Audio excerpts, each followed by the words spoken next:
अस्सलामुअलैकुम।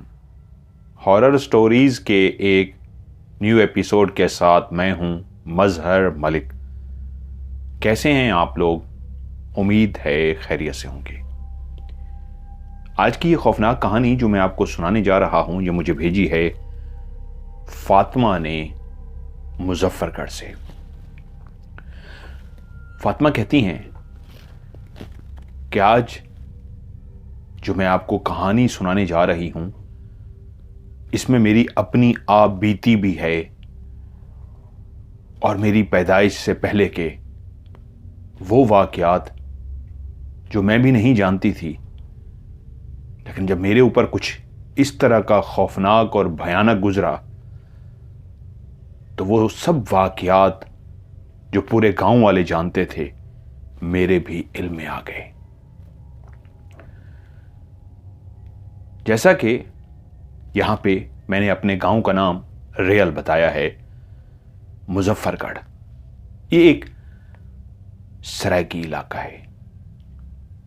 जिस जगह पे हमारा गांव है, यहां हमारे घर के साथ हमारे चचा का घर है और उससे थोड़े ही फासले पे हमारे एक और इसी तरह रिश्तेदारों के घर बने हुए हैं। लेकिन जिस जगह पे हमारा घर है, हमारे घर से कमरे की खिड़की को खोल के अगर आप पीछे वाली लहलहाती फसलों को देखें तो फसलों से बहुत दूर एक दिन की रोशनी में आपको कमरा नजर आता है और उस कमरे के साथ बना हुआ वो बहुत बड़ा पीपल का दरख्त, जिसका तना बहुत ही बड़ा और जिसकी टहनियां पत्ते इतनी दूर दूर तक फैले हुए हैं कि काफी एरिया पे वो छांव करके रहता है। इस कमरे के बारे में जो मुझे पता चला वो ये था कि जिस जमींदार की ये जमीनें हैं, उसका नाम यहां पे फर्जी रखा जा रहा है नाजिम हुसैन। ये इस गांव का एक बड़ा जिम्मेदार है, बहुत बड़ा तो नहीं लेकिन इसकी काफी जमीनें हैं। वहीं पीपल के दरख्त के नीचे गर्मियों के दिनों में जब शदीद सूरज की रोशनी पसीने से शराबूर कर देती, उस गर्मी से बचने के लिए वो उस पीपल के दरख्त के नीचे 4-5 चारपाइयां आराम से डाल सकते थे। इतना घना और बड़ा वो दरख्त था जो छांव किए हुए था। वहीं पे कुछ अरसे बाद उसी दरख्त के साथ ही उन्होंने एक जमीनों के बीचों बीच बना हुआ वो एक डेरा ही कह लीजिए, डेरा क्या था, एक दरख्त और दरख्त के नीचे पड़ी हुई चारपाइयां जहां पे बैठ के कोई भी मिलने वाला, बातचीत करने वाला जब जमीनों में आता तो नाजिम हुसैन को वहीं पे बैठा हुआ पाता। तो उन्होंने सोचा क्यों ना एक कच्चा कमरा भी इसी के साथ बना लिया जाए। तो वहीं पे उन्होंने एक कच्चा कमरा भी बना लिया था जिसके ऊपर छत भी डाल दी गई। मट्टी का बना हुआ ये कच्चा सा कमरा था कि कोई रात को अगर देर हो भी जाती है, यहां पे रुकना चाहे, जिस तरह उनके मुजेरे वहां पे जमीनों में पानी लगाते थे, रात को देखभाल करते थे, या रात को जमीनों में अक्सर बारियां होती थीं, नहर का पानी टाइम होता था रात को, किसी का 12 बजे, किसी का 1, किसी का 2, किसी का 4 बजे, तो वो अपना वहीं इंतजार करते थे। तो यही सोच के वहीं पे ही कमरा बना दिया गया। लेकिन कुछ ही अरसे बाद उसी गांव में एक बूढ़ी सी औरत आ पहुंची। वो एक पागल औरत थी, दिमागी हालत ऐसी कि उजड़े हुए बाल जो सफेद हो चुके थे, चेहरों पे झुर्रियां कब की नहीं नहाई थी, चेहरा काला स्याह हो चुका था। रंगत काली नहीं थी लेकिन ना नहाने की वजह से अब वो काली स्याह हो गई थी। किसी से कुछ मांगती नहीं थी, खाने को भी नहीं मांगती थी। अगर कोई कुछ खाने को दे देता तो वो ले लेती थी, वरना मांगती नहीं थी। ऐसे पागलों की तरह फिरती रहती थी, कभी कहां नजर आती, कभी कहां नजर आती। गांव वाले समझ गए कि ये बूढ़ी सी खातून दिमागी तौर पे पागल है। गांव के बुजुर्गों ने रोक के पूछा कि किसी तरीके मालूम हो जाए कौन है, किसकी मां, किसकी बेटी, किसकी घरवाली, किसके रिश्ते में क्या लगती है जो इस तरह दर बदर भटकती फिर रही है। लेकिन वो जवाब ही नहीं देती थी। तो बुजुर्गों ने फैसला किया कि ये कुछ दिनों से गांव में औरत नजर आ रही है, बेहतर है हम इसको रोक के बिठाएं, इसको नहलाएं, इससे पूछें ये कौन है, कहां से आई है। यूं उसको सामने तो बिठा दिया गया, वो चुप करके बैठी हुई थी, लेकिन देखने वाली आंखों ने देख लिया था, वो सवाल जवाब नहीं कर सकते उससे। उसको तो दुनिया का होश ही नहीं था, वो तो इस होश में भी नहीं थी कि मैं कौन हूं, कैसी हूं, क्या हूं। फिर भी बुजुर्गों ने मोहब्बत से, प्यार से उससे पूछा, कौन हो, कहां से आई हो, तुम्हारा घर कहां है, क्या कुछ जानती हो, कुछ याद है। उसकी आंखें कभी उन बैठे हुए लोगों को देखती, कभी खला में घूरती, कभी दरख्त को देखती, ऐसे अनजान जैसे वो इस जगह पे मौजूद तो है, उसका वजूद यहां पे मौजूद तो है, लेकिन उसका दिमाग, उसकी रूह कहीं और है, वो तो कुछ भी नहीं जानती। काफी कोशिश के बावजूद जब वो कुछ मालूम न कर सके तो यही फैसला हुआ, ये नॉर्मल नहीं है, ये इस काबिल नहीं है कि कुछ भी बता सके। अगर कुछ बता सकती तो हम मदद करते, इसको इसके प्यारों तक पहुंचाते, या जो भी इसकी मदद करनी होती। यूं फैसला किया गया कि इसको कोई कुछ ना कहे, बस सब इसको खाना दे दिया करें। वहीं वो कमरा एक दिन चलती चलती उसी कमरे के वो करीब पहुंच गई। उसका दरवाजा खुला हुआ था, अंदर कोई चारपाई वगैरह तो नहीं थी, एक खुला फर्श ही था, कच्चा फर्श। एक ऐसा कमरा जिसके ऊपर छत मौजूद थी, 4 दीवारें भी थी, एक दरवाज़ा लगा हुआ था। और उस वक्त दिन के टाइम जब दरवाज़ा खुला हुआ था तो दूर उसी को कमरे के फासले पे ही दरख्त के नीचे नाजिम हुसैन बैठा था कि वहीं पे देखा उसने वो बूढ़ी चलती हुई आई और उस खुले हुए दरवाजे को देखकर अंदर दाखिल हो गई। कभी वो किसी के घर में दाखिल नहीं हुई थी, गांव के कितने घर, कितने दरवाजे खुले होते थे, वो घर में दाखिल नहीं होती थी, लेकिन इस कमरे में ऐसे गई कि नाजिम हुसैन देख चुका था। मुलाजिम ने कहा, हजूर लगता है इसने ठिकाना ढूंढ लिया है। नाजिम बोला, मुझे भी यही लग रहा है, अगर ये यहीं अंदर चली गई है तो इसको बाहर ना निकालना, अल्लाह वाली है, अल्लाह लोक है, इसको यहीं रहने दो। बस एक काम ये करना, एक चारपाई अंदर डाल देना, जरूरत का खाना कोई भी चीज है अंदर दे देना। यूं फिर वो उस कमरे से ना निकली। हाजत के लिए तो शायद कहीं बाहर जाती या क्या, कुछ किसी को नहीं पता था, लेकिन वो उसी कमरे में रहती और बाजू का तो उसी कमरे में ही पेशाब वगैरह कर देती। उन्होंने वो चारपाई वहीं पे डाल दी, खाना वगैरह सब कुछ उसको वहीं पे दे देते थे, और फिर वो उसी का ही बसेरा हो गया। जितना अरसा वो जिंदा रही वो औरत उसी कमरे में रही।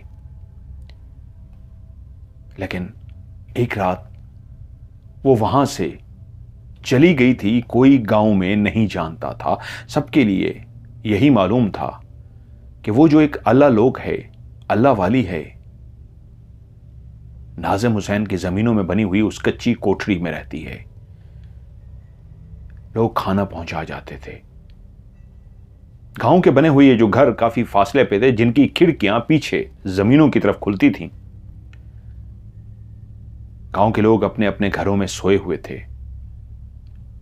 एक शख्स जो अपने कमरे में लेटा हुआ था, उसको एक शोर की आवाज आई। उसकी आंख खुल गई। एक दूर से आता हुआ शोर, ये कैसा शोर है? वो अपने आप से सवाल करने लगा था, क्या मैं नींद में हूं या जाग चुका हूं? लेकिन शोर तो अब भी आ रहा था।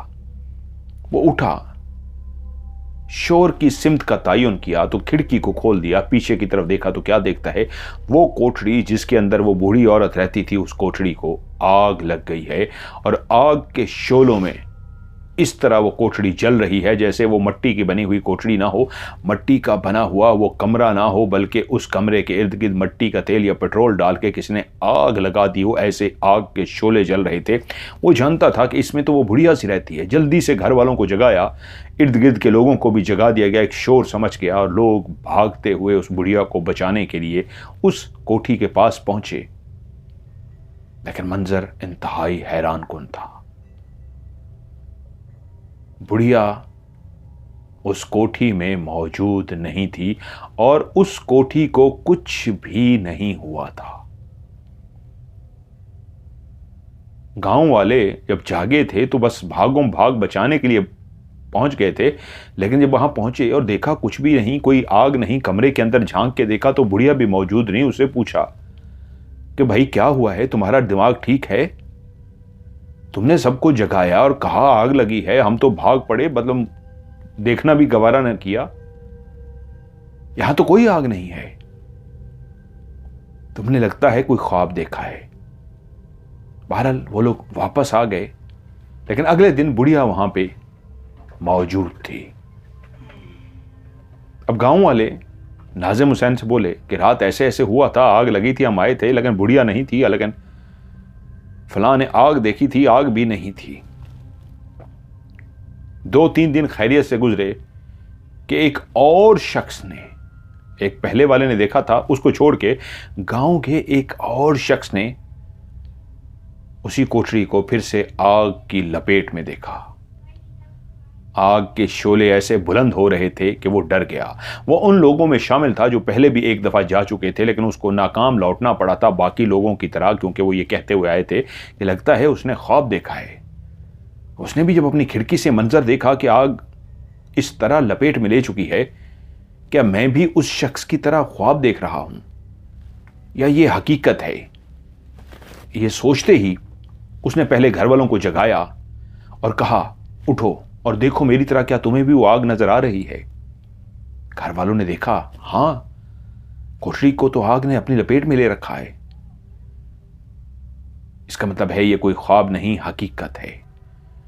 बाकी लोगों को इकट्ठा किया गया, वो इसी तरह भागते हुए जमा हुए, लेकिन जैसे ही घरों से बाहर निकले, दूर से ही खड़े होकर पहले कोठी को देखा, वहां पे कोई आग नहीं थी। उस शख्स ने गवाही दी, मानो मेरी बात, आग बुझ ना गई हो, हमें उस बुढ़िया को देखना है। मैंने अकेला नहीं देखा, मेरे साथ घर वालों ने भी देखा है, खवातीन ने भी देखा है।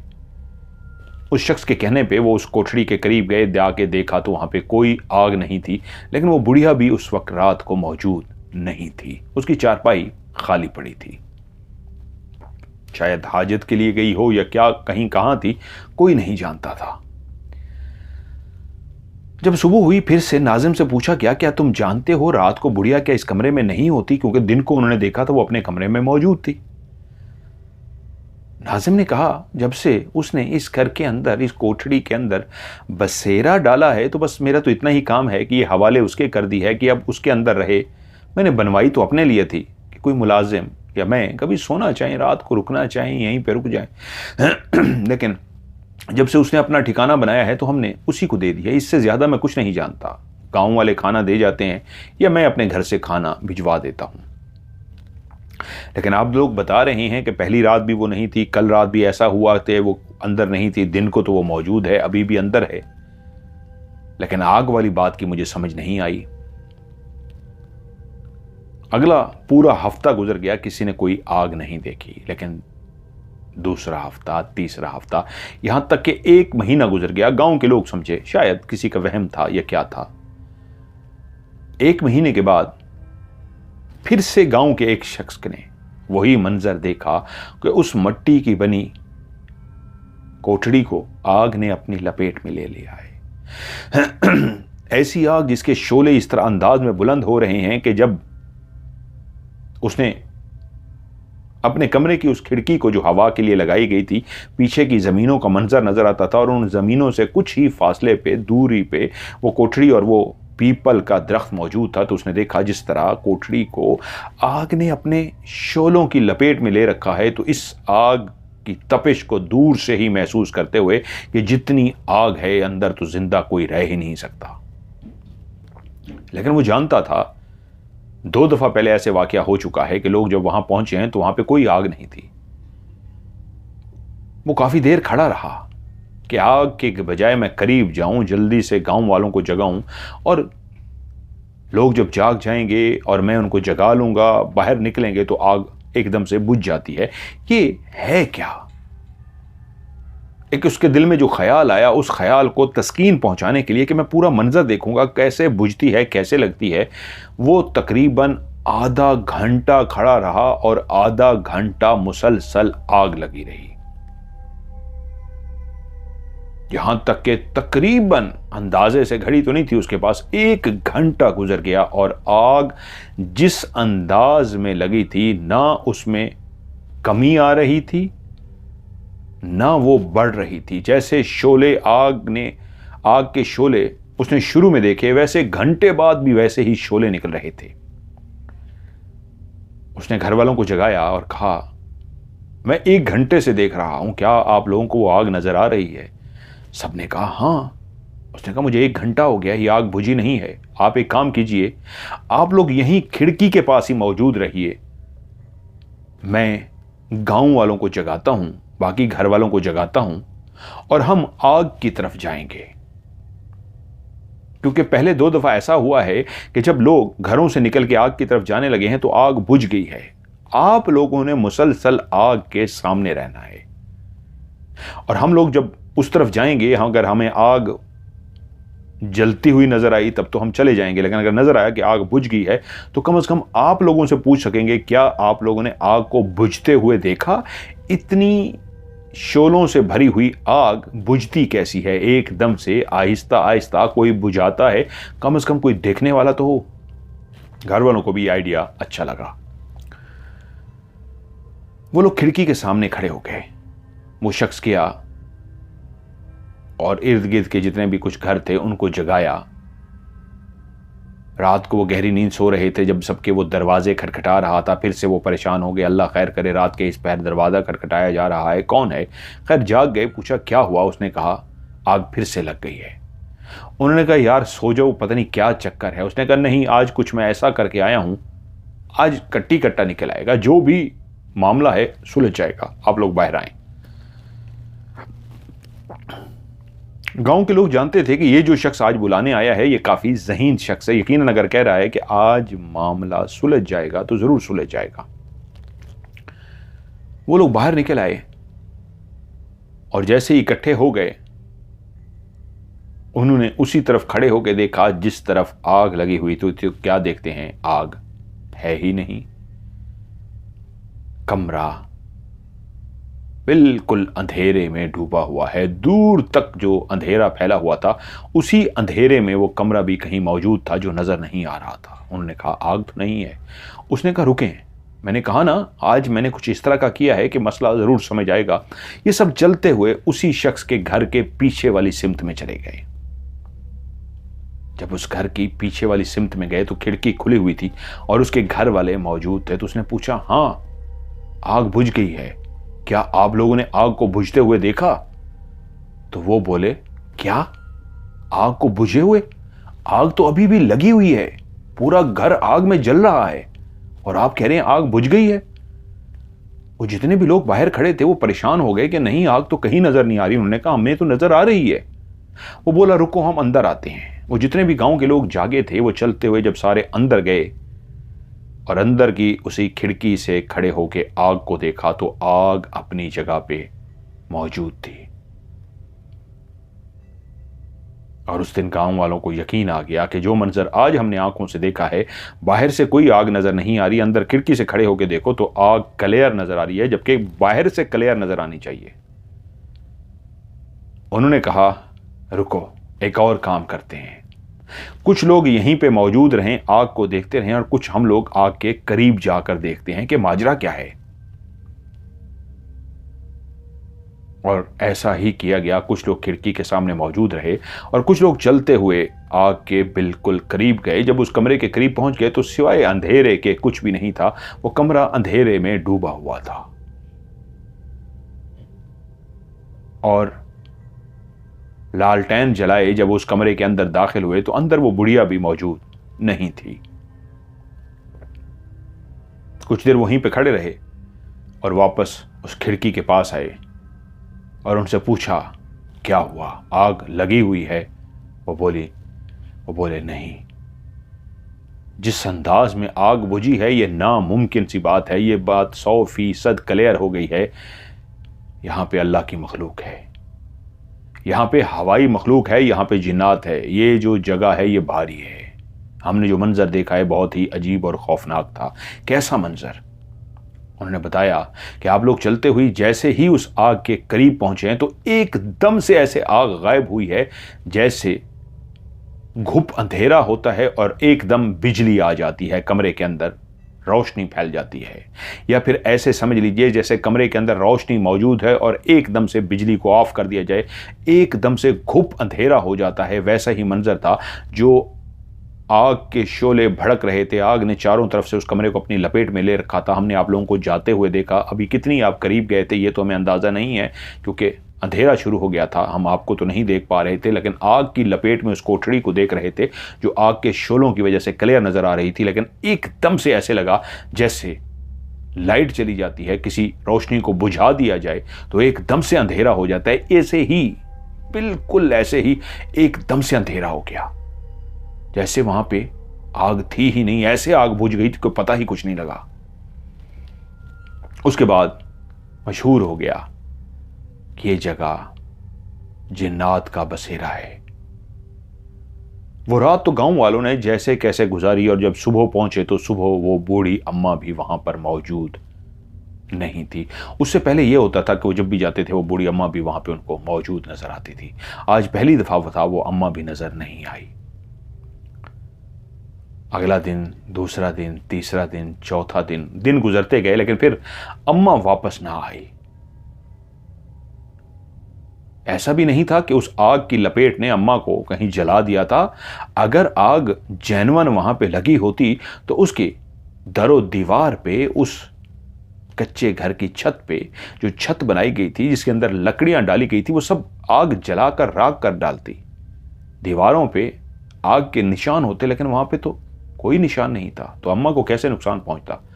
तो फिर वो बूढ़ी अम्मा कहां गई थी कोई नहीं जानता था। लेकिन कुछ अरसा तक जब वो बूढ़ी अम्मा नहीं आई तो गांव वालों ने नाजिम हुसैन को मशवरा दिया कि इस कमरे को बंद कर दो, ये कमरा ठीक नहीं है।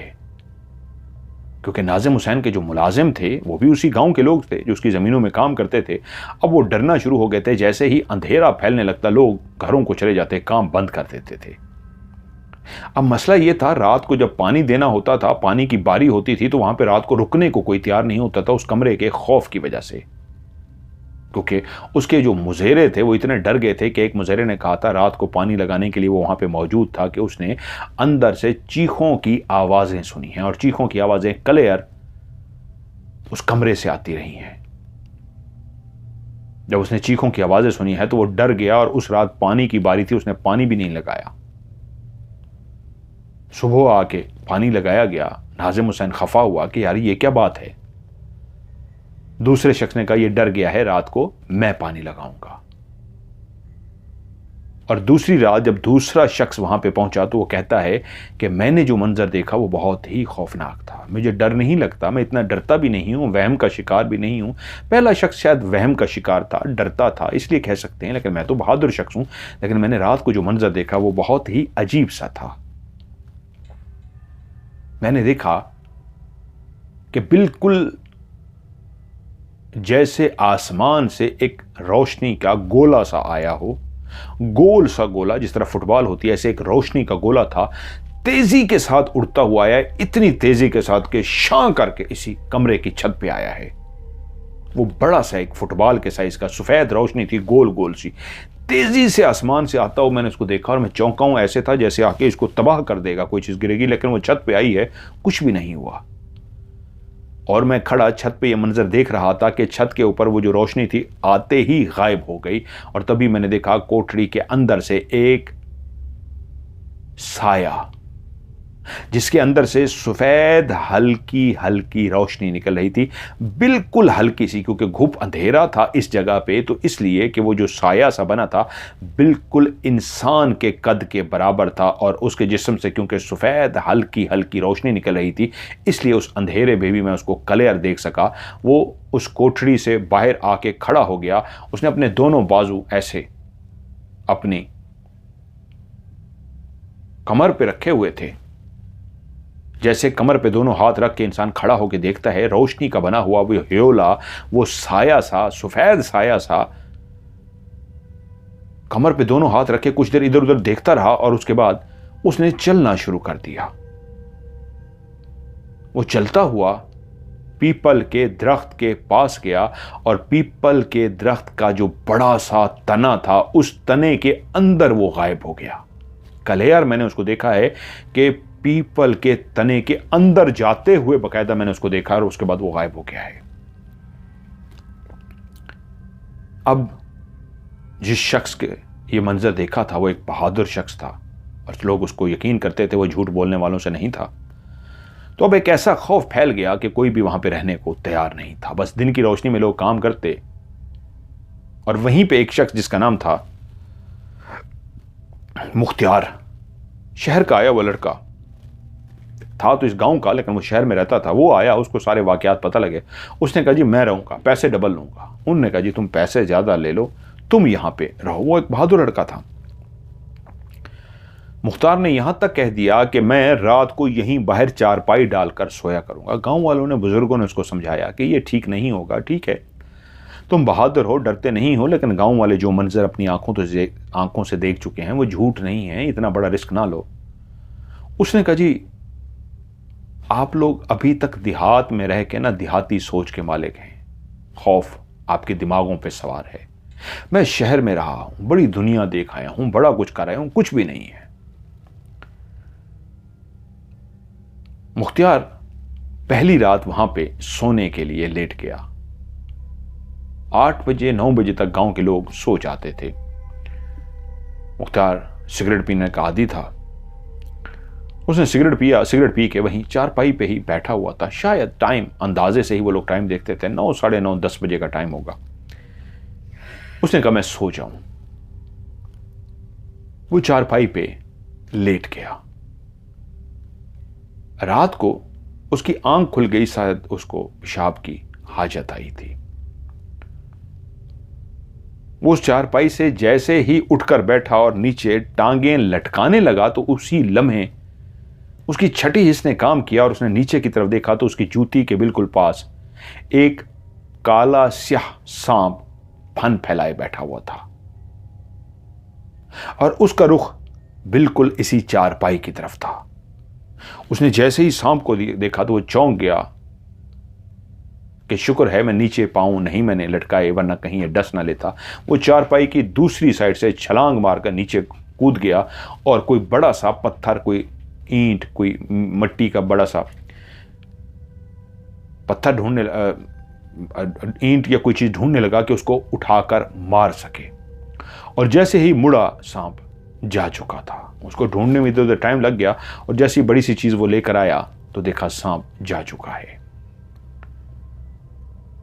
अब वो होशियार हो गया कि अगर यहां पे कोई सांप है, मैं अकेला हूं, ये तो मुझे नुकसान पहुंचा सकता है।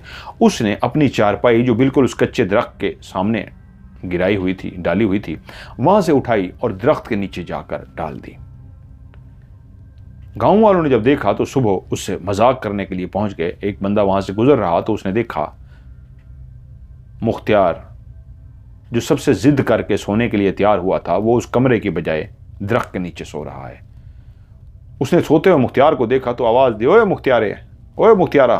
वो जाग गया। हाँ क्या हुआ है, तू पहली रात के इतना डर गया है? और तू तो बड़ा बहादुर था, तू तो बड़ा ये था, तेरी तो चारपाई वहां पे होनी चाहिए थी, तू इतना डर गया। उसने मुख्तियार की बात ही नहीं सुनी। मुख्तियार उसको बताना चाहता था, उसने सुना ही नहीं, हंसता वो चला गया और गांव वालों को बता दिया, लो बड़ा बहादुर बनता था मुख्तारा, वो तो पहली रात को डर गया। मुख्तियार को समझ आ गया कि अब मैं जितना लोगों को कहूंगा लोग मेरा मजाक उड़ाएंगे, बेहतर यही है मैं डंडा हाथ में रखता हूं और रात को वहीं उसी दरख्त के नीचे सोने की बजाय उसी कमरे के नीचे सोऊंगा। सांप आ भी गया तो डंडा हाथ में होना चाहिए, फिर किस चीज का डर। अगले दिन शाम को उसने जल्दी खाना खाया और जल्दी सो गया, क्योंकि अब उसकी इज्जत का मसला बन गया था। उसने गांव वाले से पंगा लिया था, सबने कहा था मत सो और उसने कहा था मैं सो के दिखाऊंगा। सबकी बेइज्जती की थी कि तुम लोग डरपोक हो, पेंडू हो, पुरानी जहनियत के मालिक हो, मैं बड़ा शहरी बंदा बन गया हूं, बहादुर बंदा हूं। वो जल्दी सो गया और 10 बजे के करीब जाग गया। अब उसका अगला इरादा यह था कि शायद गांव वाले आज मुझे देखें तो मैं रात सारी चारपाई पे लेटा रहूंगा, अगर सांप आता है या कुछ होता है तो कम से कम मैं अपना हिफाजत करूंगा और सुबह फिर सो जाऊंगा, कोई आके देखेगा मुझे तो मैं यहीं सोया पड़ा हूंगा। वो लेटा रहा, कितने घंटे ऐसे लेटा रहा कि उसके कान में ना सांप की फुंकार सुनाई थी। जैसे ही उसने सांप की फुंकार सुनी तो उसने वो बड़ा सा डंडा अपने साथ ही, जैसे इंसान लेटा होता है ऐसे लेटा रखा था ताकि नीचे भी ना उठाना पड़े, वहीं से मैं सीधा उठा लूँ। उसने जैसे ही सांप की फुनकार सुनी, एकदम से डंडा उठाया और उठकर बैठा, चारपाई से नीचे की तरफ देखता है तो उसकी जान निकल गई। नीचे पूरे फर्श पे सांप ही सांप थे, हर तरफ इतने सांप थे कि नीचे पांव रखने की जगह ही नहीं थी। अब अगर वो नीचे उतरता तो उसका पांव किसी सांप पे पड़ जाता, एक पे नहीं 4-5 सांपों पे वो पांव रख देता, और भागता भी तो सांपों पे पांव रख के भागता, तो वो कैसे भाग सकता था। इतने सांप उसने जिंदगी में नहीं देखे थे।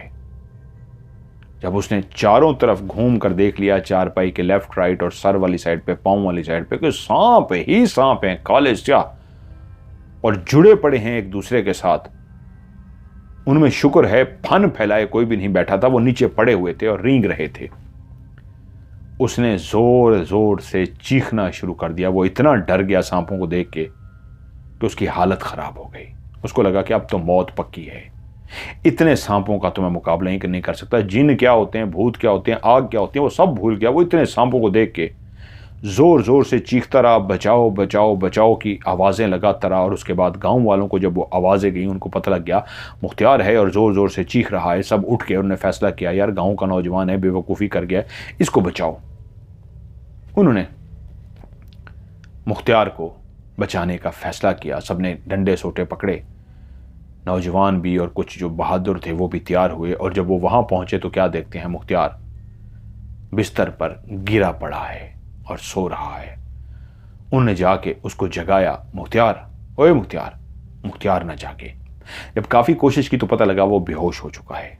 वो उसको उठाकर ले आए, उसको होश में लाने की कोशिश करते रहे। जैसे उसको होश आया तो फिर से उसने चीखना शुरू कर दिया, बचाओ बचाओ बचाओ। गांव वाले उसको पकड़ना शुरू हो गए, उसको नॉर्मल करने की कोशिश करते रहे। भाई तू होश में आ, होश में आ, क्या हो गया है मुख्तियार। उसको कर कवर किया, वो होश में आ गया, लेकिन उसकी आंखें अभी तक खौफ से फटी हुई थी। वो सबको घूर रहा था, नीचे देख रहा था, इर्द गिर्द देख रहा था। सबने पूछा क्या हुआ है, तो तब उसने बताया कि पहली रात में इसलिए उठ के चारपाई उठा के दरख्त के नीचे गया था, मैंने सांप को देखा था, लेकिन आज रात तो इतने सांप थे मैं जाग रहा था।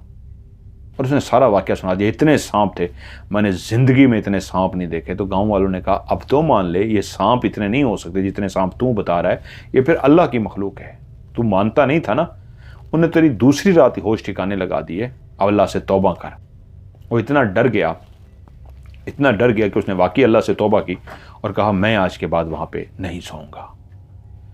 उधर गांव वालों ने नाजिम हुसैन जो जमींदार जिसकी कोठी थी उसको कहा अब एक काम कर, दिन की रोशनी में ना कुछ मजदूर लगा के इस कोठरी के इर्द गिर्द तो कुछ नहीं करना, जो इसका दरवाज़ा है इसको पक्का बंद कर दो, ईंटें लगा के पक्का बंद कर दो ताकि ना कोई यहाँ पे जाए ना कोई आए।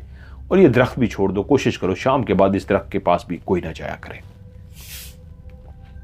उसने ऐसे ही किया। दिन के टाइम लोगों ने मिलके उस कोठरी का जो दरवाज़ा था उसको उखाड़ लिया और दरवाजे की जगह पे मुस्तकिल ईंटें लगा के उसको बंद कर दिया। अब पूरे गांव के अंदर ये बात 100% कन्फर्म थी, मशहूर थी कि ये कोठरी जिन्नात वाली कोठरी है और इसकी तरफ और इस दरख्त की तरफ कोई भी नहीं जाएगा। अब वक्त गुजरता गया, कोठरी तो वहीं पे मौजूद रही, लेकिन कोई भी अब उसके करीब नहीं जाता था। दिन को तो लोग चले जाते थे, अंदर कोई नहीं जाता था, उसके करीब करीब जाते थे। और कभी कभी वो जो पीपल का दरख्त था उसके नीचे भी जाकर कभी कभी बैठ जाते। लेकिन अगर 2-3 लोग होते, अकेला कोई नहीं बैठता था। नाजिम हुसैन ने भी वहां पे बैठना छोड़ दिया था, सिर्फ ज़मीनों की देखभाल होती थी। लेकिन जैसे ही अंधेरा फैलने लगता था उस तरफ कोई भी नहीं जाता था। अब काफ़ी साल गुजर गए, लेकिन उस गांव में ये बात मशहूर रही कि वो कोठरी जिन्नात वाली कोठरी है। फातिमा कहती हैं, जिन्होंने ये कहानी भेजी है, मैं फिर से उनका नाम देख लूं, फातिमा, कि ये सारे वाक़यात मेरी पैदाइश से पहले के हैं कि फिर मैं इस दुनिया में पैदा हुई। मैं छोटी थी, मुझे भी वालिदैन ने बता दिया था कि इस दरख्त के पास और इस कोठरी के पास आप लोगों ने नहीं जाना। सबको मना कर रखा था, बच्चों को भी मना करते थे, तो बच्चे भी उस कोठरी के करीब नहीं जाते थे। हम बड़े हो गए, ईद का दिन था। मेरी उम्र शायद उस वक्त 6 साल या 7 साल की होगी। हम सब बच्चों ने नए कपड़े पहन रखे थे। बच्चे जिस तरह स्पेशल ईद के तैयार होते हैं, ईद एक ऐसा त्यौहार होता है जो बच्चों का आज भी, उस दिन उन्हें अपने नए जूते, नए कपड़े, नए चूड़ियाँ, सारा कुछ रखा होता है कि सुबह हम सब बच्चे पहनेंगे, सब नए जूते, नए कपड़े, नई चूड़ियाँ पहन के फिर रहे होंगे लड़कियाँ, और लड़के भी तैयार होंगे और ईदियाँ मिलेंगी, सबके पास जाएंगे और सारे ईद देंगे। ऐसे ही हम बच्चे सारे तैयार हुए। ईद का दिन था, ईदियाँ लीं और खेलते खेलते इधर उधर फिरते रहे। सारे जमा थे, सारा दिन हम खेलते खेलते कूदते रहे। पैसे काफ़ी मिल गए, खाने पीने के हम काफ़ी सामान ले आए और हम खेलते खेलते उसी पीपल के दरख्त के नीचे चले गए। शरारतें करते फिर रहे थे, किसी चीज़ का कोई अंदाज़ा नहीं था। और जब हम उस दरख्त के नीचे गए तो थक गए थे। कुछ देर के लिए वहीं पे ठंडी एक छांव थी, उसके नीचे हम लोग बैठ गए। हम लोग वहीं पे बैठे हुए थे कि बातें करते करते किसी एक बच्चे की निगाह उस दरख्त की तरफ गई और कोठी की तरफ गई, जैसे बेध्यानी में चली जाती है। हम लगे हुए थे तो उसने कहा, ओए हम तो उसी दरख्त के पास आ गए हैं, उसी कोठड़ी के पास आ गए हैं जो जिन्नात वाला है। ये सुनना था कि हम सारे बच्चे डर गए, एकदम से शोर मच गया, भागो भागो। हम बच्चों ने भागना शुरू कर दिया। फातिमा कहती है मैं भी भागना शुरू हो गई। सबसे ज्यादा शायद मैं डर गई थी। मैं ऐसी डरी कि भागते भागते मैं मुंह के बल गिरी और उसके बाद मुझे होश ना रहा कि क्या हुआ है।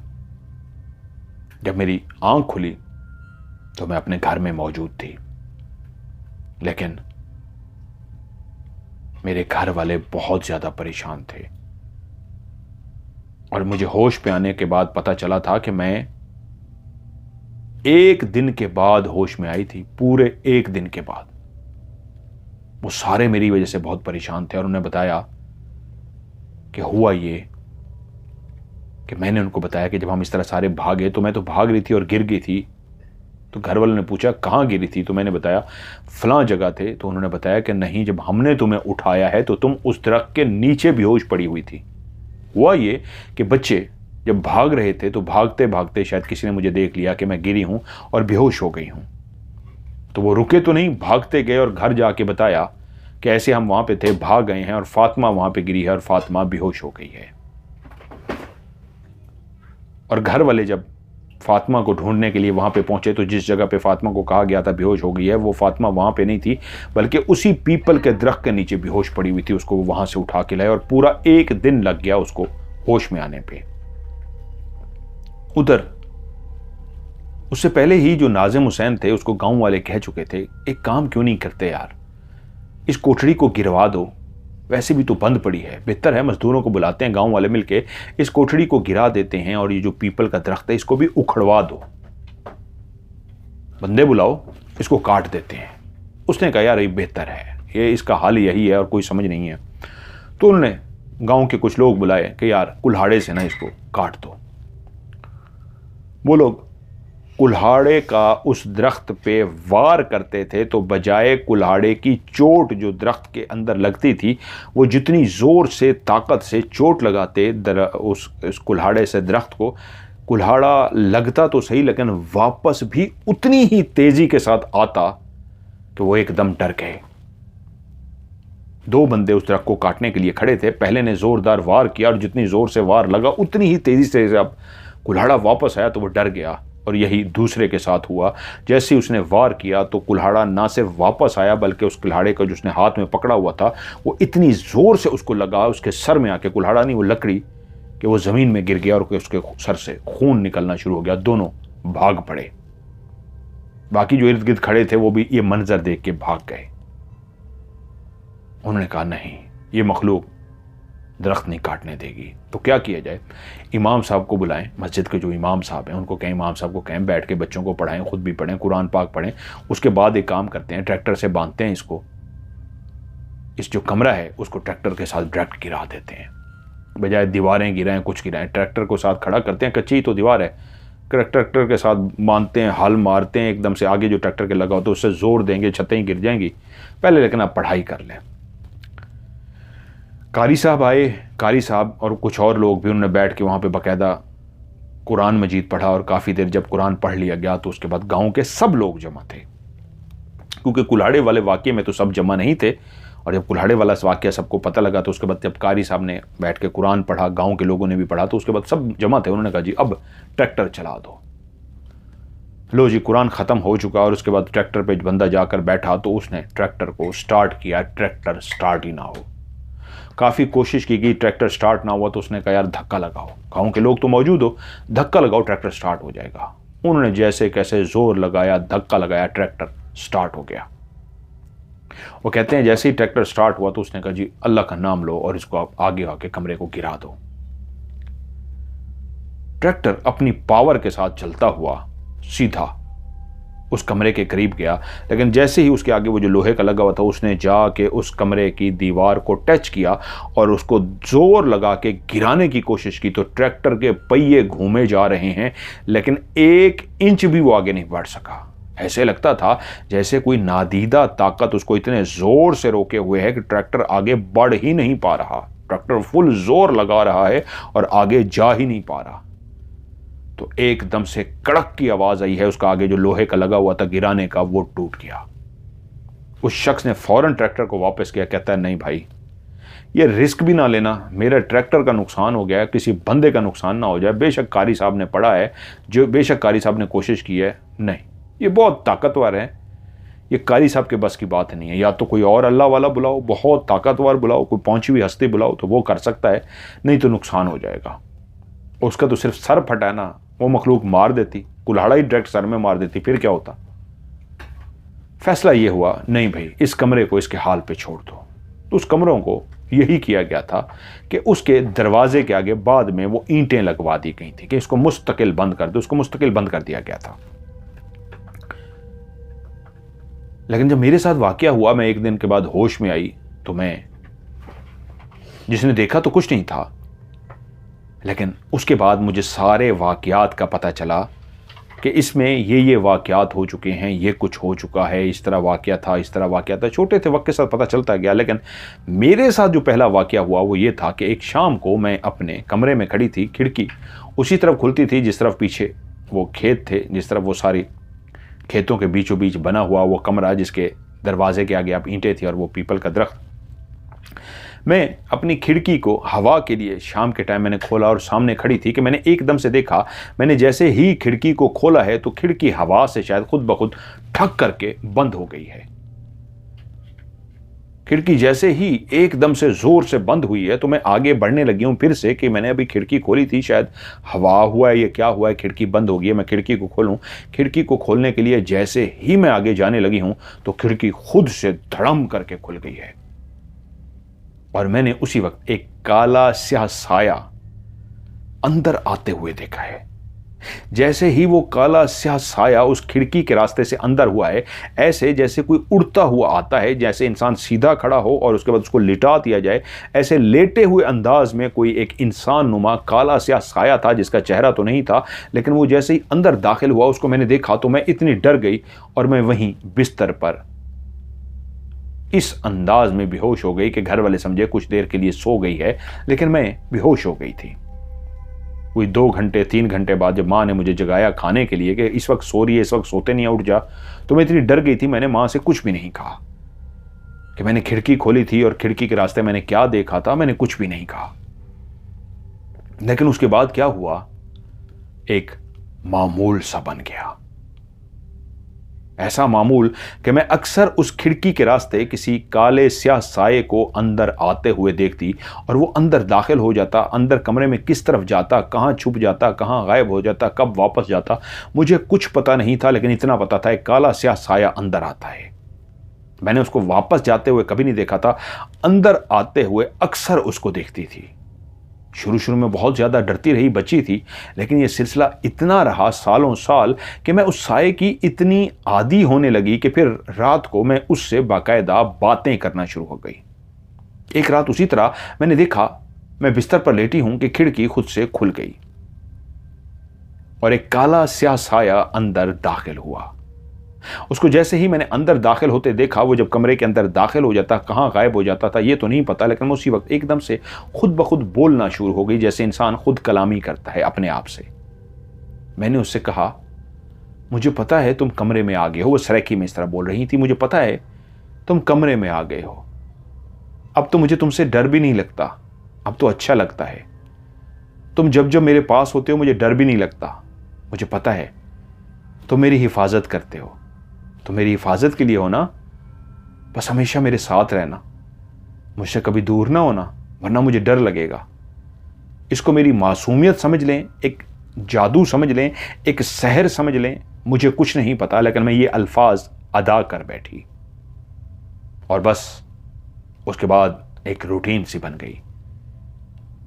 मैं ये अल्फाज अदा करती, हमेशा मेरे साथ रहना, मुझसे दूर ना जाना, तुम्हारा साथ मुझे अच्छा लगता है, तुम मुझे बहुत अच्छे लगते हो। ये सोचते सोचते मैं कब 18 साल की हो गई, बातें करते करते मैं 18 साल की हो गई, मुझे भी नहीं पता चला। लेकिन एक दिन वो इस अंदाज में सामने आया कि मैं सोच भी नहीं सकती थी कि ऐसा भी होगा। उस दिन रात का टाइम था। अब जिससे मुझे डर नहीं लगता था वो खिड़की सी खुली, और आज उस खिड़की से एक काला स्याह साया नहीं, एक इंसान दाखिल हो रहा था। एक ऐसा इंसान जो बिल्कुल एक काला स्याह था, लेकिन उसकी बड़ी बड़ी आंखें, उसका नाक, उसके होंठ बिल्कुल इंसान की तरह थे। लेकिन एक ऐसा इंसान जैसे काला हबशी होता है, जैसे बिल्कुल काला स्याह एक इंसान होता है जिसके सिर्फ दांत सफ़ेद होते हैं या आंखें सिर्फ सफ़ेद होती हैं, बीच में ब्लैक और ब्लैक के साइडों पे सफ़ेद। सिर्फ ये दो हिस्से उसके सफ़ेद थे, एक उसके दांत और उसकी एक आंखें, बाकी सारा वजूद उसका काला स्याह था। उसके जिस्म पे कोई लिबास नहीं था, वो एक धुएं का बना हुआ काला स्याह एक इंसान नुमा, क्या था मैं नहीं जानती। वो बिल्कुल उस खिड़की के रास्ते, पहले वो उड़ता हुआ आता था जैसे इंसान लेटा हुआ हो और इसी अंदाज में लेटे हुए अंदाज में आ जाए, लेकिन आज वो सीधा चलता हुआ आया था। उसकी टांगें चल नहीं रही थी, ऐसे जैसे हवा में वो उड़ता हुआ आया हो और बिल्कुल मेरे सामने आकर खड़ा हो गया। और उसने मुझे मुस्कुरा के देखा तो उसके सफ़ेद दांत मुझे जैसे ही नजर आए तो पहली दफ़ा इस अंदाज में उसको अपने सामने खड़े देख के, मुस्कुराता देख के, ना सिर्फ मैं शदीद डर गई बल्कि उसके आखिरी अल्फाज जो मेरे कानों में गूंजे, मैं आ गया हूं, तुम सिर्फ और सिर्फ मेरी हो। ये अल्फाज मैंने जैसे ही सुने, उसकी आवाज़ इतनी डरावनी थी, इतनी डरावनी थी, इतनी भारी भरकम आवाज़ थी कि उसके वजूद से, उसकी मुस्कुराहट से, उसकी आवाज़ से मैं इतनी डर गई कि मैंने एक ज़ोरदार चीख मारी, इतनी ज़ोर से चीख मारी कि मेरे घर के सारे लोग जाग गए और मैं बेहोश हो गई। जब वो मुझे सारे होश में लाने की कोशिश करते रहे, सुबह हो गई, मुझे मुश्किलों से होश आया। मैं इतनी डर गई थी, इतनी सहम गई थी, वो इतना भयानक था, इतना खौफनाक था। जब मैंने अपने घर वालों को देखा तो वहीं पे मुझे कारी साहब भी बैठे हुए नजर आए। कारी साहब बार बार पढ़ रहे थे और पढ़ पढ़ के मुझ पे फूंके मार रहे थे, मुझे होश में लाने की कोशिश कर रहे थे। जब मैं होश में आई तो बोले, शुक्र है ये होश में आ गई, इससे ज़्यादा मैं कुछ नहीं कर सकता। मेरे उस्ताद मोहतरम हैं, मेरे पीर साहब हैं, मैं उनसे राब्ता करता हूँ, वो यकीनन अगर आ जाएं तो हम कुछ हल कर सकते हैं, इससे ज़्यादा मेरे बस में भी नहीं।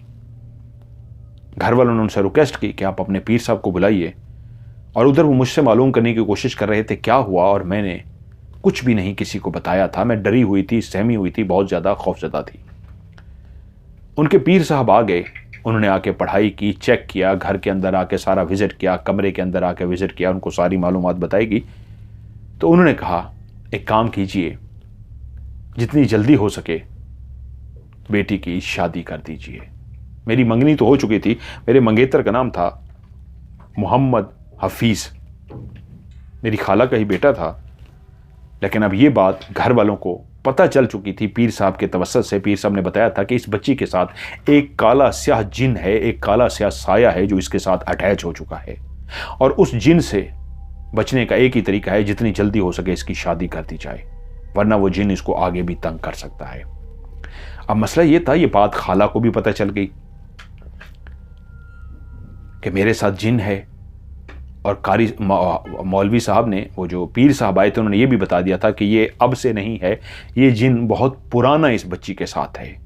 क्या पहले भी इसके साथ कुछ हुआ था? तो घर वालों ने बताया कि हाँ जी, ये एक दफ़ा बेहोश हो गई थी और पूरा दिन बेहोश रही थी। तो उन्होंने कहा ये जिन तब से उसके साथ है, आप परेशान ना हों, इसकी शादी करें, मैं तावीज़ इसके गले में डाल देता हूँ, पानी पढ़ के देता हूँ, मुझसे राब्ते में रहिएगा, सादगी से शादी कीजिए, जल्दी कीजिए। लेकिन खाला उधर शशोपंज में पड़ गई थी।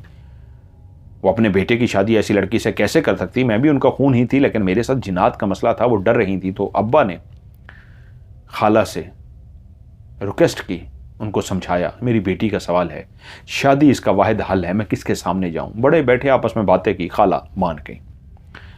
यूं मस्जिद में मेरा निकाह हुआ और सादगी के साथ मुझे रवाना कर दिया गया। मैं दुल्हन बनी अपने शौहर के कमरे में मौजूद थी। मेरे मंगेतर मोहम्मद हफीज, जो अब मेरे शौहर बन चुके थे, वो कमरे में दाखिल हुए। उन्होंने दरवाज़ा बंद किया और अपनी कज़न, जिससे वो प्यार भी करते थे, जो उनकी मंगेतर भी थी, जिससे उन्होंने भी शादी के ख्वाब देख रखे थे, अब वो दुल्हन के रूप में उनके सामने बैठी थी। वो चलते हुए बिल्कुल मेरे पास आए। मैं एक दुल्हन का लिबास पहने, घूंघट ओढ़े, अपने चेहरे को छुपा के बैठी थी कि वो आके मेरा घूंघट उठाते। वो चलते हुए मेरे पास आए और आकर मुझसे बोले, फातिमा, मैं आज बहुत खुश हूं। मैं कब से ख्वाब देख रहा था कि हमारी शादी हो और तुम मेरी जीवन साथी बनो। मैं तुमसे बहुत प्यार करता हूं। आज मेरे लिए बहुत लकी दिन है, खुशकिस्मत दिन है कि आज तो मेरी बीवी बन के मेरे सामने मौजूद हो। और उसी लम्हे उन्होंने अपना हाथ आगे बढ़ाया मेरा घूंघट उठाने के लिए। अभी उनका हाथ मेरे घूंघट तक पहुंचा ही था, उन्होंने घूंघट को शायद अभी उठाया ही था कि मेरे कानों में एक जोरदार थप्पड़ की आवाज सुनाई दी। सन्नाटेदार था करके एक थप्पड़ पड़ा और उसी लम्हे जो मेरा वो घूंघट उठा चुके थे, मैंने भी उसी लम्हे देखा कि मेरे शौहर मोहम्मद हफीज ने अपनी गाल पे हाथ रख लिया था। उनको थप्पड़ पड़ चुका था गाल पे। अभी गाल पे थप्पड़ पड़ा ही था कि एक और सन्नाटेदार थप्पड़ ठा की आवाज के साथ उनके दूसरे गाल पे पड़ा। वो भी इतना जोरदार था कि उन्होंने अपना दूसरा हाथ दूसरे गाल पे रख लिया और जोर से उनके मुंह से चीख निकली, अब्बा अब्बा, अम्मा। वो अम्मा और अब्बा को बुलाना शुरू हो गए। और इससे पहले कि अम्मा और अब्बा जो उसकी चीखें सुन चुके थे, कमरे की तरफ भागते, एक जोरदार, जैसे कोई लात मारता है, उस जगह पे बैठे हुए उनको इतनी जोर से लात पड़ी कि इतने जोर से उनको मारा कि एक हाथ उल्टे गाल पे और एक सीधे हाथ पे जो रखा हुआ था, थप्पड़ की तपिश की वजह से उस थप्पड़ की जो जोरदार आवाज़ थी वो तो मैं भी हिल गई थी, इतना जोरदार कि जब उसको लात मारी गई तो इस तरह उड़ते हुए मेरी आंखों के सामने वो ज़मीन पर जाके गिरे। लेकिन शुक्र है वो बेहोश नहीं हुए। इतनी हिम्मत हुई कि उन्होंने उठ के दरवाजा खोला। मैंने दरवाजा खोलते हुए उनको आखिरी लम्हे तो देखा, लेकिन उसके बाद फिर से उनको उठा के दीवार में जिस तरह मारा गया, वो आखिरी मंजर था जिसके बाद वो बेहोश हो गए। मेरी खाला खालू अंदर आ गए, घर के और लोग भी डर गए, वो बेहोश हो चुके थे। मैं भी अपनी जगह से उठ गई, क्या हुआ है क्या हुआ है? वो यही मुझसे समझे शायद मैं लड़ पड़ी हूँ, या वो डर गए कि मेरे अंदर जिन की हाजिरी हो गई है, या मैं क्या हो गई हूँ। मैं डरी सहमी खड़ी थी। मैंने एकदम से कहा, खाला मैंने कुछ नहीं किया, मैंने कुछ नहीं किया, मैं गवाही दे रही थी कि मैं नॉर्मल हूँ, मेरे अंदर जिन्नात नहीं आया। तो बोले ये कैसे हुआ है? उसको वो बेहोश पड़ा हुआ उठा रहे थे, उठा के बाहर गए। मैं भी पीछे जाने लगी तो उन्होंने कहा, नहीं तुम अंदर रहो, खुदा का वास्ता है तुम अंदर रहो, इधर मत आओ। उन्होंने दरवाज़ा बाहर से बंद कर दिया। अब मैं दुल्हन अंदर कमरे में बंद हूं, वो उसको बाहर ले गए हैं, मुझे नहीं पता, उसको बेहोशी की हालत में उठा कर ले गए हैं। फौरी तौर पे उधर हमारे घर वालों को भी इतला कर दी गई। रात के उसी पहर सारे घर में तरथल्ली मच गई। उधर से मेरे घर वाली भी आगे, सारे आगे। पूछा, कहाँ है फातिमा? कहा कमरे में बंद है। अब्बा अम्मा और घर वाले उधर आगे अंदर आए, मुझसे पूछा, वो भी डरते डरते अंदर आए। तो मैंने उनको बताया मैं बिल्कुल ठीक हूँ, कुछ नहीं हुआ मुझे। तो उन्होंने पूछा, ये क्या हुआ है तुम बताओ, वो तो अभी तक बेहोश है। तो मैंने उनको बताया कि अब्बा उसने ये जुमले कहे हैं, मेरा घूंघट उठाया है तो एक थप्पड़ उसके इस गाल पे पड़ा है, एक थप्पड़ इस गाल पे पड़ा और किसने उसको उठा के मारा है, वो नीचे गिरा है। उसने उठ के दरवाज़ा ही खोला है तो किसने उठा के उसको दीवार में दे मारा है। अब्बा सर पकड़ के बैठ गए, समझ गए कि वो जो भी शैतान है यहीं कहीं मौजूद है, उसी ने मारा है। अब्बा ने कहा, अभी तुम्हें इस वक्त घर लेके जाएंगे तो गाँव वाले क्या कहेंगे, बड़ा गलत हो जाएगा। फैसला यही हुआ, खाला के साथ मिलके अम्मा मेरे साथ मेरे कमरे में रहेंगी, यानी फातिमा के कमरे में, अब्बा वहीं घर में रहेंगे। होश में लाने की कोशिश करते रहे। हफीज़ होश में तो आ गया, लेकिन बहुत डरा हुआ था। उसके गाल पे बाकायदा थप्पड़ों के निशान थे, उंगलियों के निशान छपे हुए थे। सारी रात पढ़ पढ़ के डरे हुए हफीज़ पे फूंका जाता रहा। अल्लाह अल्लाह करके सुबह हुई। उस घर के अंदर कितना खौफ की फजा थी। मैं अपनी जगह पे डरी हुई थी। मैंने जिस थप्पड़ों की आवाज को सुना था, मैं खुद कांप गई थी। क्या होगा मेरे साथ? उधर सुबह हुई, फौरी तौर पे बंदे दौड़ाए गए। उनको कहा गया जिंदगी और मौत का मसला है, फौरी तौर पे कारी साहब अपने पीर साहब को बुलाइए। पीर साहब को बुला लिया गया। तकरीबन दिन के 2 बजे तक पीर साहब आ गए। इमरजेंसी में उनको लाया गया था। पीर साहब सीधा मेरे कमरे में आए, जो दुल्हन का कमरा था। फातिमा जहां पे बैठी थी, अम्मा भी बैठी हुई थी। अम्मा ने सलाम किया, उन्होंने सलाम का जवाब दिया और साइड पर बैठ गए और मुझे कहा फातिमा भी यहीं बैठे। अम्मा से कहा आप भी इधर बैठिए, अब कुछ करना पड़ेगा। मेरा था शायद वो सुधर जाएगा, नहीं करेगा, लेकिन वो बाज नहीं आया। उन्होंने पढ़ना शुरू कर दिया। मैं भी डरी हुई थी। मुझे वो शक्ल उसकी याद थी, उसके दांत याद थे, उसके अल्फाज याद थे। पढ़ते रहे कि वहीं पे कमरे के अंदर एक आवाज गूंजी, जो अम्मा ने भी सुनी, मैंने भी सुनी और यकीनन सी बात है पीर साहब ने सुनी थी। वो गुस्से से उसी भारी भरकम आवाज में इतने जोर से गुस्से से बोला था, क्यों बुलाया है मुझे? मैं इतनी डर गई कि उठ के जल्दी से अम्मा के पास चली गई और अम्मा से लिपट गई, क्योंकि मैं डर गई थी कि कहीं मुझे नुकसान ना पहुंचा दे।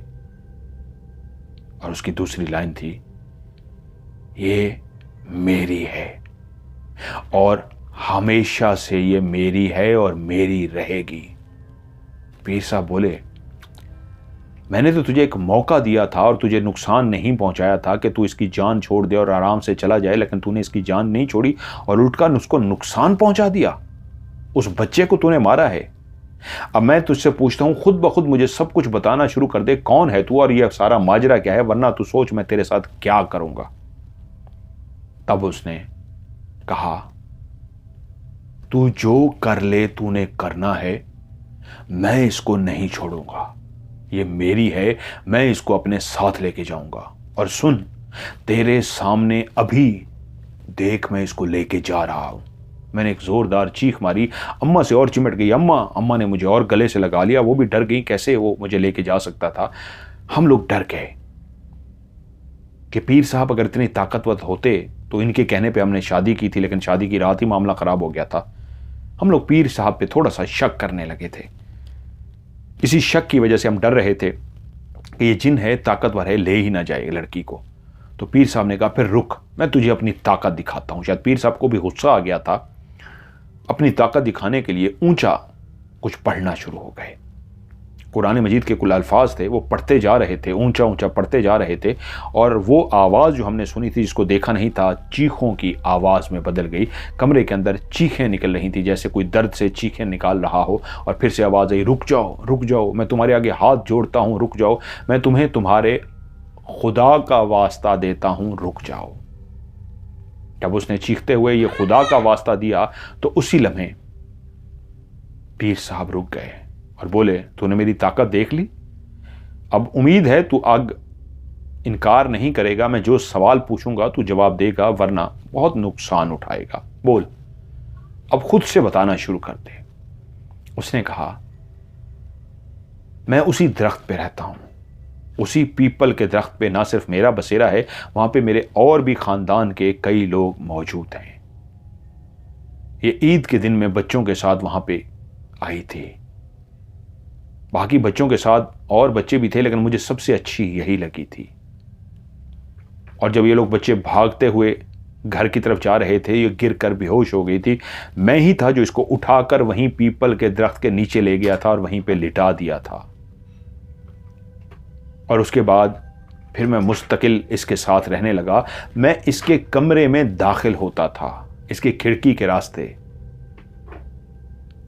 ये शुरू शुरू में मुझसे डरती थी, लेकिन फिर ये मेरी आदी होती गई। मैं इसके साथ रहता रहा, मैंने कभी इसको नुकसान नहीं पहुंचाया, मैं सिर्फ इसको देखता रहता था। ये मुझे अच्छी लगती थी, ये मुझे सोई हुई अच्छी लगती थी, ये मुझे काम करती हुई अच्छी लगती थी। मैं इसको हर वक्त देखता था और फिर मैं आराम से चला जाता, उसी दरख्त पे अपना बसेरा रखता था। फिर ये मुझसे बोलना शुरू हो गई। इसने मुझे कहा, तुम हमेशा मेरे साथ रहना, तुम जब जब मेरे साथ रहते हो मुझे अच्छा लगता है, मुझे खुशी होती है, मुझे एक तहफ़्फ़ुज़ का एहसास होता है, मैं अपने आप को महफूज महसूस करती हूँ।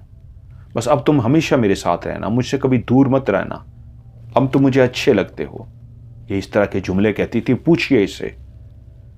और तभी मैंने भी फैसला किया था, मैं तो पहले ही फैसला कर चुका था, जब इसके मुंह से ये जुमले सुने तो मैं और खुश हो गया और यही फैसला किया कि हाँ, सारी जिंदगी अब ये मेरी रहेगी।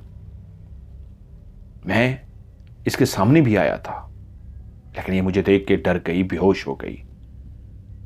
और फिर आपने फौरी तौर पे मुझे धकेल दिया उसी पीपल के दरख्त के पास। आपने अपनी पढ़ाई की रोशनी में इसको तावीज़ दे दिया और मुझे वहां बांध दिया। लेकिन वहां मैं अकेला नहीं रहता, मेरा पूरा कबीला रहता है, मेरा पूरा ख़ानदान रहता है। मैं इससे प्यार करता हूं।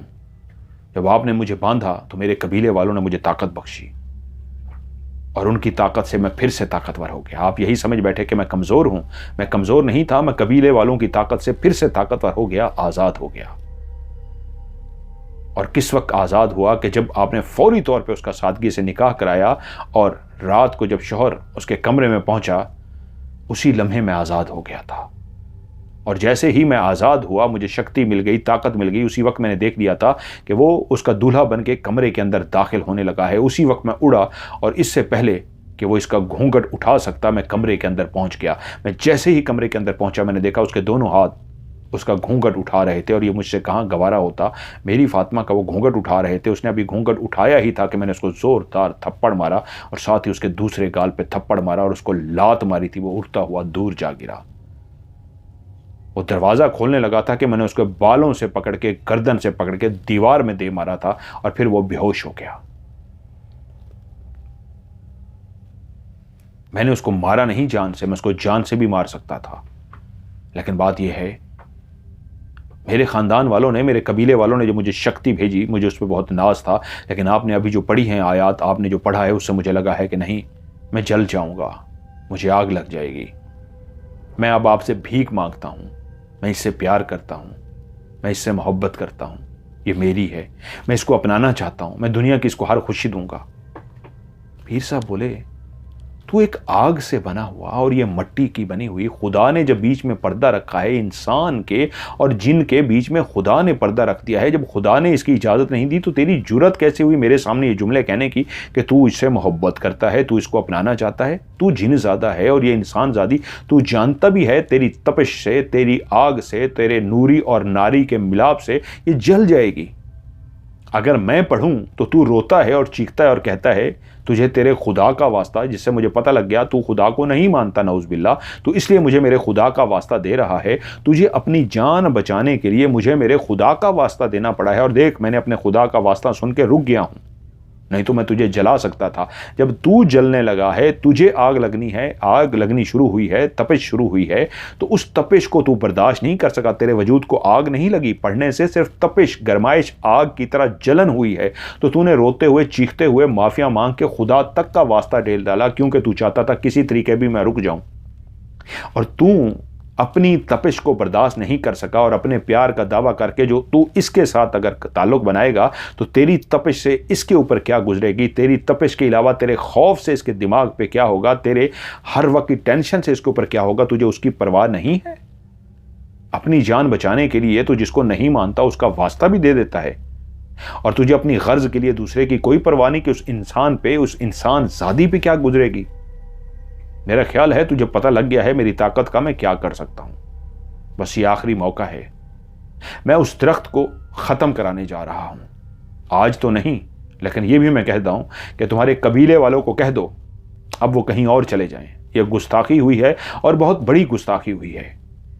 इस गांव में बहुत हो गया, गांव के लोगों को बहुत परेशान कर दिया। मैं कभी भी उस दरख्त को ना कटवाता, लेकिन तुमने एक ऐसी हद को अबूर कर दिया कि इसके बाद बेटियों के दिलों में खौफ आ जाएगा। ये बात छुपी नहीं रह सकेगी। जब पहले ये बेहोश हुई थी तब भी ये बेटियों में बात फैल गई। पहले भी काफ़ी खौफ व हरास है, और मुझे अल्लाह मेरा इजाज़त देता है जब जिन्नात की वजह से खौफ व हरास फैल जाए तो फिर उस खौफ को ख़त्म करना चाहिए। मैं तुम्हारा ठिकाना उस दरख्त को कभी ख़त्म ना करता, लेकिन तुमने अपना आप शो करके ये बता के कि तुम्हारा ठिकाना वो दरख्त है खुद ही बता दिया है, और उस दरख्त से, उस कमरे से लोगों को खौफ आता है, तो अब मुझे मजबूरन वो कमरा भी गिराना होगा और उस दरख्त को भी गिराना होगा। तुम्हारी जान बख्शी कर देता हूं, जाओ अपने कबीले वाले को कहो लड़ना है, किसी के पास ताकत है तो मैं 2 दिन बाद आऊंगा, मुझसे लड़ लें, बाकी तुमने तो मेरी ताकत देख ली, या अभी और दिखाऊं? उसने चीख के कहा, नहीं, मुझे माफ़ कर दे, मैं जाना चाहता हूं। लेकिन पीर साहब ने उसको वहां पे कुछ कस्में, इस तरह के वादे लिए, कस्में दी, उसके बाद वो वहां से चला गया। लेकिन पीर साहब ने कहा, अभी 2 दिन तक, जब तक मैं कुछ अगला स्टेप ना लूं, आप लोग खामोश रहेंगे। 2 दिन वो इसी इमाम साहब, जो गांव के मस्जिद थे, इमाम साहब जिनके वो पीर थे, उनके घर में रहे, और 2 दिन के बाद वो रात उन्होंने उसी दरख्त के नीचे गुजारी। अपनी चारपाई वहीं पे डलवा ली और कहा, मैं आज रात इसी दरख्त के नीचे गुजारूंगा। उस रात क्या हुआ, पीर साहब वहां पे क्या पढ़ते रहे, क्या करते रहे, ये तो उन्होंने किसी को भी नहीं बताया। लेकिन रात सारी वहीं पे रहे, और गांव के कई घरों के लोग वो रात जागते रहे। खौफ की वजह से गांव के कई लोग वो रात को जागते रहे, और जब सुबह हुए वहां डरते डरते गए कि पीर साहब का क्या हाल हुआ है, तो पीर साहब बिल्कुल, अल्लाह खैर, कोई चीज़ तेजी से गई है, मैंने क्लियर एक शैडो देखा, क्लियर ऐसे बिल्ली की तरह का गया है, ता नहीं, अल्लाह रहे। तो हाफिज साहब वहाँ पे जिंदा, पीर साहब वहाँ पे बिल्कुल जिंदा सलामत हशाश बशाश बैठे थे, और कहा, मेरा अमल मुकम्मल हुआ, अब आप लोग मेरी मौजूदगी में इस दरख्त को काट सकते हैं, कुछ भी नहीं होगा, जो होना था रात को हो गया। उनकी जितनी ताकत थी कबीले की वो भी मैंने देख ली, और जो मेरी ताकत थी वो भी उन्होंने देख ली। अल्लाह का कलाम बरहक है और वो जीत गया और सदा जीतता रहेगा। उसके बाद लोगों को बुलाया गया। पहला कुल्हाड़ा पीर साहब ने अपने हाथ में पकड़ के खुद से मारा और बाकायदा एक हिस्से को काटा, फिर दूसरा वार किया, फिर तीसरा वार किया। कुल्हाड़ा बिल्कुल सही चलता रहा। एक नौजवान आगे आया कि मुझे दे दें, उसने अपने हाथ में पकड़ा और उसने जब चोटें लगाई तो उसका हाथ भी काम कर रहा था। उसको देखा देखी और लोग भी आगे आए, यूं काटना शुरू कर दिया। देखते ही देखते पूरे दरख्त को लोगों ने मिलके काट डाला। और उसके बाद इसी तरह ट्रैक्टर को बुला के पीर साहब पहले खुद ट्रैक्टर पे सवार हुए, उसको स्टार्ट किया और उसको चलाते हुए उसके बिल्कुल उसी तरह करीब लेके गए जहां पे ट्रैक्टर रुक गया था, आगे 1 इंच भी नहीं बढ़ सका था। वहां पे उन्होंने इस ट्रैक्टर के साथ थोड़ा सा उसको धक्का दिया और दीवार हिलना शुरू हो गई और कहा अब आ जाओ। और किसी को बुला के मुसलसल वो कुछ पढ़ रहे थे। बंदा ट्रैक्टर पे बैठा और पीर साहब पढ़ते रहे और उसके बाद कमरे को गिरा दिया गया, यहां तक कि वो कच्चा कमरा भी मलिया मेट कर दिया गया और उस दरख्त को भी वहां से हटा दिया गया और पीर साहब की ख्वाहिश पे उस दरख्त को जला दिया गया था और उस कमरे की मिट्टी और जो सामान था वहां से बिल्कुल हटा दिया गया था और उनके कहने पे उसको हल मार के जमीनों का हिस्सा बना दिया गया। और उसके बाद उस दरख्त का और उस कोठरी का वहां से नामो निशान खत्म हो चुका। लेकिन पीर साहब ने एक और बात की थी कि कुछ अरसे तक गांव के लोग ये एहतियात करते रहेंगे और रात को जब सोने लगेंगे तो अपने अपने घर को ये दायरा कड़ा लगाकर सोएंगे। और ऐसा ही किया। गांव के सब घर वाले कुछ अरसे तक रात को सोते हुए अपने घरों में दायरा कड़ा लगाकर सोते थे। लेकिन उसके बाद कभी कुछ भी नहीं हुआ, सब कुछ बिल्कुल नॉर्मल हो गया। और मेरी शादी, मेरे मंगेतर जो मेरे शौहर बन चुके थे मोहम्मद हफीज़, मैं उसके साथ खुशी खुशी रहती रही। आज हमारे बच्चे हो चुके हैं, आज हमारी काफ़ी उम्रें हो चुकी हैं, लेकिन उसके बाद कभी कुछ भी नहीं हुआ। हमारा गांव बिल्कुल पुरसकून हो चुका है। दोबारा हमारे गांव में कोई भी वाकया नहीं हुआ। वीडियो को लाइक कीजिएगा, दोस्तों के साथ शेयर कीजिएगा। आपको ये कहानी कैसी लगी नीचे कमेंट्स में ज़रूर बताइएगा।